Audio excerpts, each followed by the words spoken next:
Picture this. It is 2 o'clock in the morning on a random Tuesday. The house is completely silent except for the low hum of the air conditioner. You are lying in bed, staring up at the ceiling fan, and your mind is racing.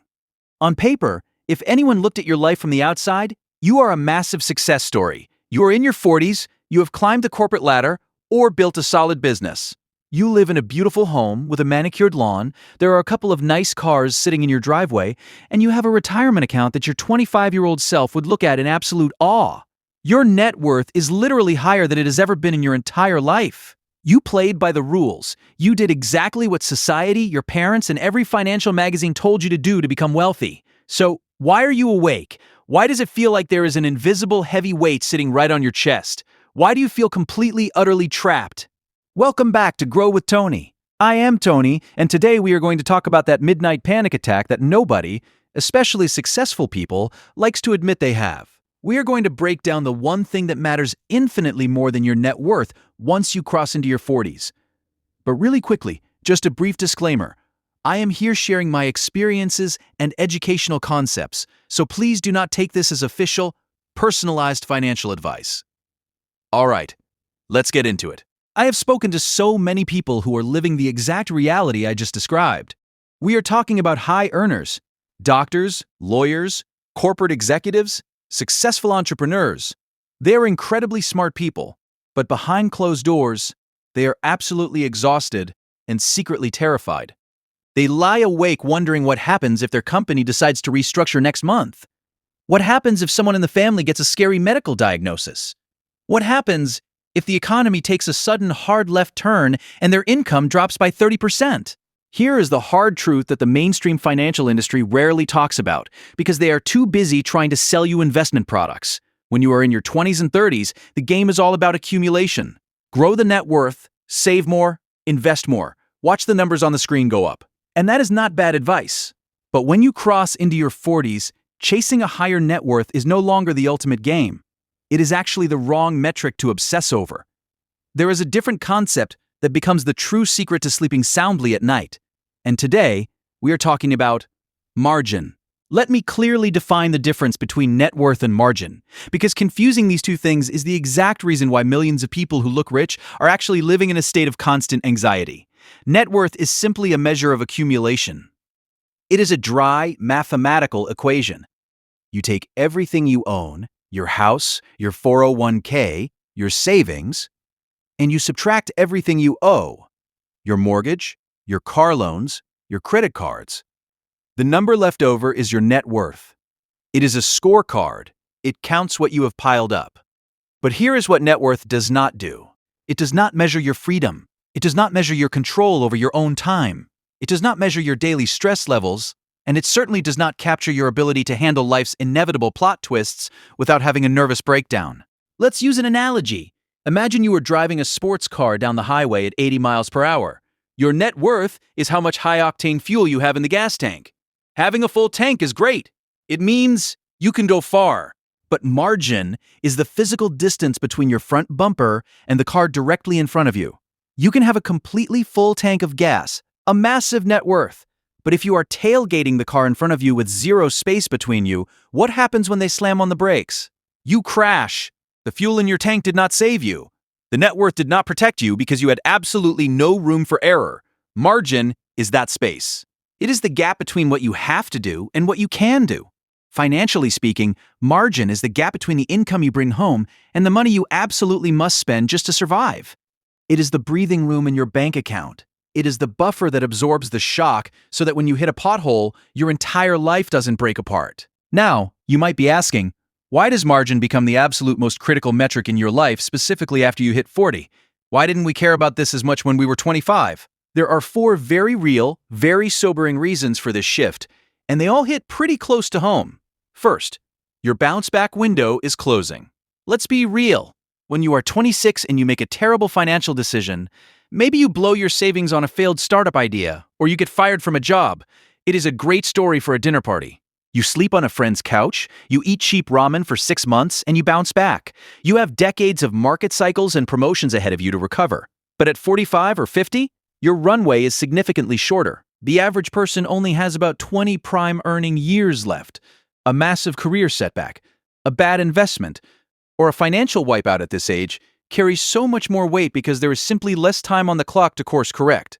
Second, the web of responsibility is thicker and heavier. In your 20s, you only had to worry about keeping yourself alive. By your 40s, you are likely standing right in the middle of what they call the sandwich generation. You probably have kids who are rapidly approaching college age, which comes with terrifying, skyrocketing tuition bills. At the exact same time, you might have aging parents who are starting to lose their independence and need your help, either financially, physically, or both. You are the anchor. If you go down, a lot of other people go down with you. The complexity of your financial life has multiplied. Third, we have to talk about health and energy constraints. We don't like to admit it, but our bodies change. In your 20s, you could grind through an 80-hour work week to dig yourself out of a financial hole. You could hustle on 3 hours of sleep, a cup of terrible coffee, and sheer willpower. In your 40s, trying to hustle your way out of a crisis with that same intensity will literally put you in the hospital. Your capacity to endure chronic, high-level stress diminishes. Recovery takes longer, both physically and mentally. You can no longer rely on raw physical endurance as a backup plan for poor financial management. And fourth, the actual cost of a mistake goes up exponentially. Getting laid off at 28 means you update your resume and go to some networking events. Getting laid off at 52, when you have a massive mortgage and 2 kids in private school, can completely derail the retirement plans you have been building for 20 years.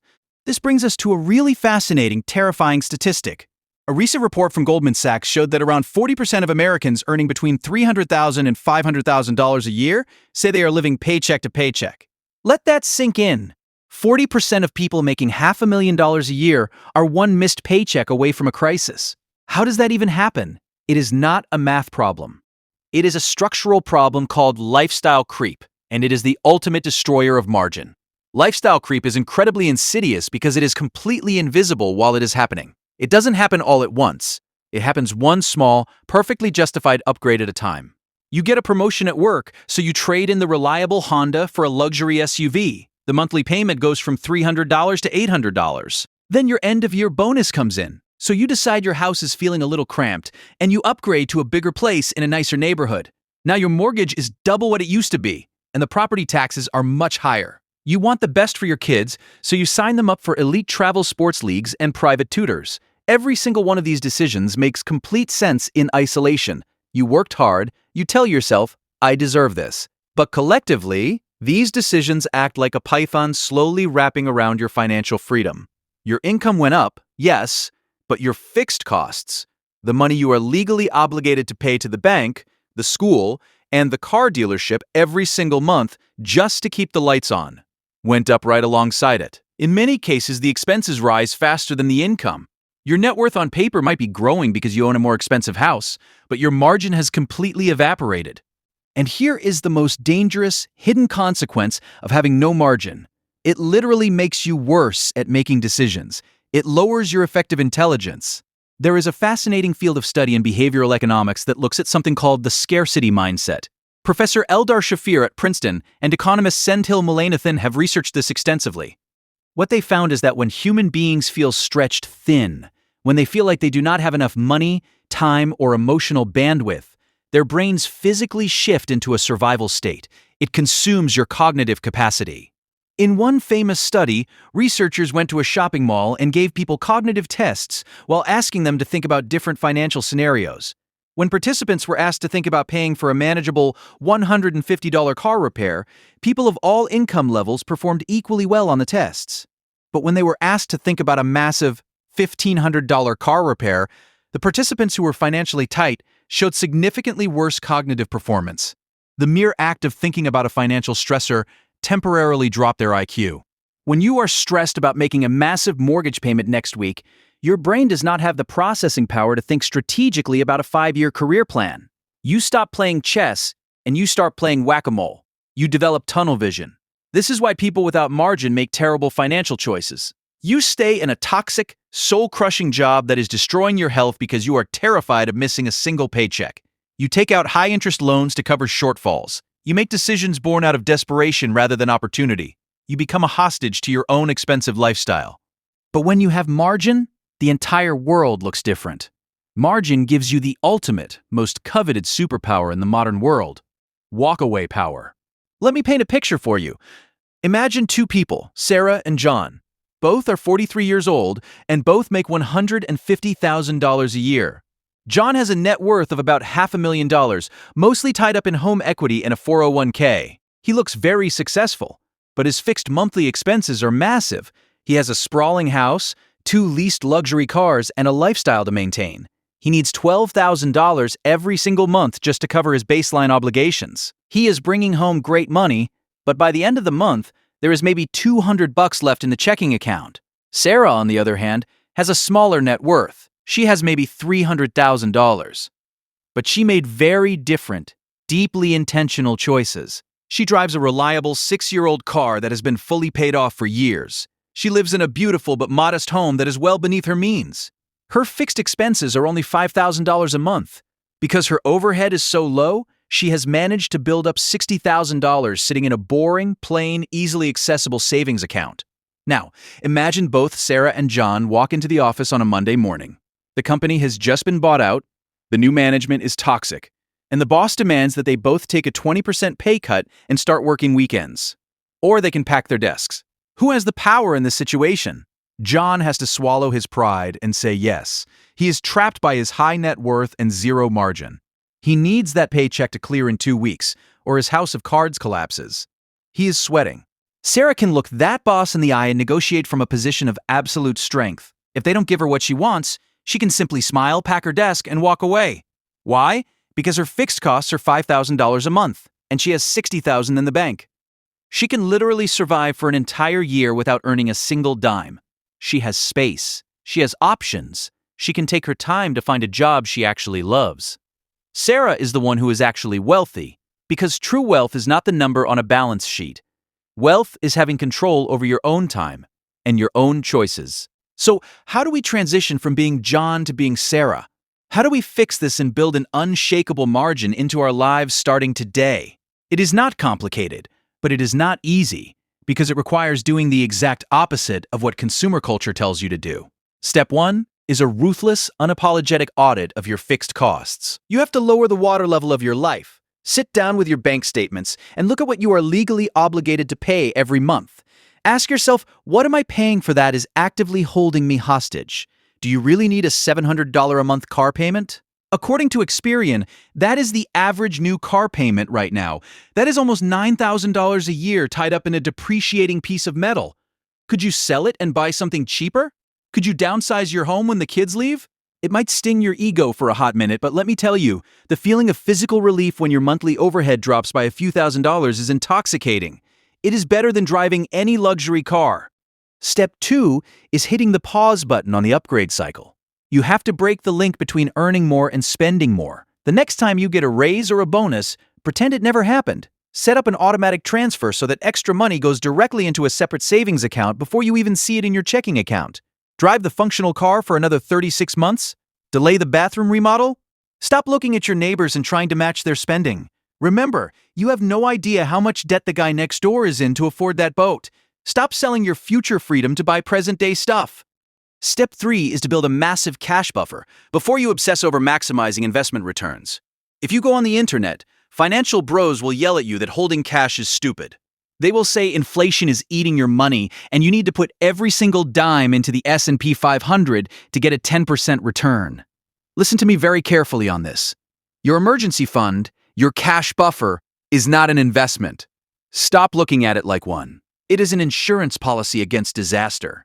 It is the moat around your castle. Yes, having 6 to 12 months of living expenses sitting in a high-yield savings account earning a low interest rate means you are losing a little bit to inflation. It feels inefficient on a spreadsheet. But human life is not lived on a spreadsheet. The return on investment for that cash is not a percentage yield. The return on investment is deep, unbroken sleep. The return is the ability to not panic when your kid needs braces. The return is the fact that you will never be forced to sell your stocks at a massive loss during a market crash just to keep your lights on. That cash is the shock absorber for your life. And finally, step 4, and this might be the most philosophical but important piece of the puzzle, you have to define what enough looks like for you. If you do not explicitly define what financial security means to you, society will define it for you. And society's definition is just a little bit more. If the goalpost keeps moving every time you achieve something, you will run on the treadmill until you die. Figure out the lifestyle that actually brings you joy. Figure out what it costs, and once you hit that level, focus on buying back your time, not buying more stuff. Before we wrap this up, let's do a quick, focused recap of the core lessons we covered today, just to make sure it really sticks. First, we learned that after the age of 40, your net worth is largely a vanity metric. What truly matters, what dictates your stress levels and your happiness, is your margin. It is the breathing room between your income and your rigid obligations. Second, we explored why living a high-income life without margin is so dangerous. It traps you in a scarcity mindset. It literally reduces your cognitive ability to make smart long-term decisions. And it leaves you incredibly vulnerable because you simply have less runway and energy to recover from life's inevitable disasters. And finally, we talked about the blueprint to buy your freedom back. You do it by resisting the invisible trap of lifestyle creep, ruthlessly lowering your fixed monthly overhead, and building a fortress of cash that gives you the ultimate superpower: walk-away power. The ability to look at a bad deal, a bad job, or a bad situation, and walk away without a drop of fear. True financial peace isn't about looking rich on Instagram. It is about being completely unbothered. It is about building a life where you don't need everything to go perfectly right, because you have built a robust system that can comfortably absorb things going wrong. I want you to take a hard, honest look at your life this week. Look past the impressive balances in your 401k and ask yourself the tough question: do I actually have room to breathe? If everything stopped tomorrow, would I be okay? If the answer is no, it is time to stop playing the net worth game and start making some space. Thank you so much for spending your time with me today. I know your time is valuable. If you got something out of this episode, please hit that like button, subscribe to the channel, and make sure you ring that notification bell so you don't miss our next deep dive. Also, I want to hear from you. Head down to the comments right now and tell me, what is one topic, one financial stressor, or one concept you want me to cover in a future episode? Let me know. I read all the comments, and it helps me make better content for you. Keep growing, keep building that margin, and I will catch you in the next episode.